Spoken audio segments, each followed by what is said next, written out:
முடிந்த தமிழ்நாடு சட்டமன்ற தேர்தல்ல வெற்றி பெற்ற எல்லா எம்எல்ஏக்களுக்கும் ஒரு வழியா இன்னைக்கு பதவி பிரமாணம் செய்து வைக்கப்பட்டிருக்கு.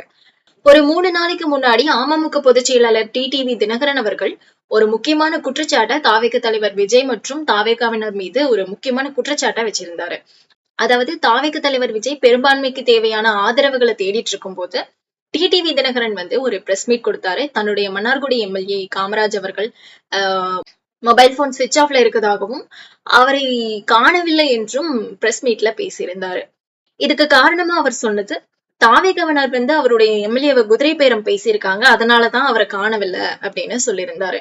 அதுக்கு மறுநாளே காமராஜ் அவர்கள் பிரஸ் மீட் கொடுத்திருந்தாரு. எனக்கு ஆளுநர் மாளிகையில இருந்து அழைப்பு வந்திருந்தது. நானே விஜய்க்கு, அதாவது தாவேக ஆட்சி அமைக்க ஆதரவு கொடுத்ததாக நானே கையெழுத்து போட்ட மாதிரி ஒரு கடிதம் ஆளுநருக்கு போயிருக்கு. அதனால எனக்கு ஆளுநர் மாளிகையில இருந்து அழைப்பு வந்துச்சு. ஆனா நான் அந்த கையெழுத்த போடலன்னு அவர் பிரஸ் மீட்ல சொன்னாரு. இப்போ தாவேகா மீது இந்த 2 குற்றச்சாட்டு.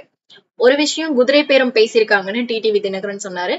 மறுநாள் இல்ல நான் கையெழுத்தே போடல, என்கிட்ட குதிரை பேரமும் பேசல, ஆனா நான் கையெழுத்தும் போடல, நான் போட்டதா ஒரு கடிதம் ஆளுநர் மாளிகைக்கு போயிருக்கு அப்படின்னு காமராஜ் அவர்கள் பிரஸ் மீட்ல சொன்னாரு. டிடிவி தினகரனும் இவரு கையெழுத்தே போடாம ஒரு போலி கையெழுத்து போட்ட கடிதம் ஆளுநருக்கு தாவேகாவினரே ரெடி பண்ணி கொடுத்திருக்காங்க அப்படின்னு ஒரு பெரிய குற்றச்சாட்டை முன் வச்சாரு. இப்போ தாவேக தலைவர் விஜய் அவர்கள் முதல்வர் ஆயிட்டாரு. இதுக்கப்புறம் இந்த டிடிவி தினகரன் முன்வைத்த இந்த குற்றச்சாட்டுங்கிறது அவருக்கு பேக் ஃபயரா, அதாவது தாவேக தலைவர் விஜய், முதல்வர் விஜய் அவர்களுக்கு பேக் ஃபயரா இருக்க வாய்ப்பு இருக்கு. டிடிவி தினகரன் அவர்களுடைய கூட்டணியில் பாஜக இருப்பதால் இந்த விஷயத்த பாஜக கையில எடுத்து முதல்வர் விஜய்க்கு நெருக்கடி கொடுக்க வாய்ப்பு இருக்கு. அவர் ஆதாரத்தோட பேசுறாரு டிடிவி தினகரன் அவர்கள். அதாவது ஜெராக்ஸ் காப்பி, இவர் கையெழுத்து போட்ட, காமராஜ் அவர்கள் கையெழுத்து போட்ட மாதிரி ஜெராக்ஸ் காப்பி தான் ஆளுநர் மாளிகையில கொடுத்திருக்காங்க. அப்போ அதனுடைய ஒரிஜினல் காப்பி எங்க அப்படின்னு சொல்லி இவர் ப்ரூஃபோட டிடிவி தினகரன் அவர்கள் கொஸ்டின் பண்றாரு. இந்த விஷயத்த 2 குற்றச்சாட்டு வைக்கப்பட்டிருக்கு. ஒண்ணு குதிரை பேரம் பேசினாங்க.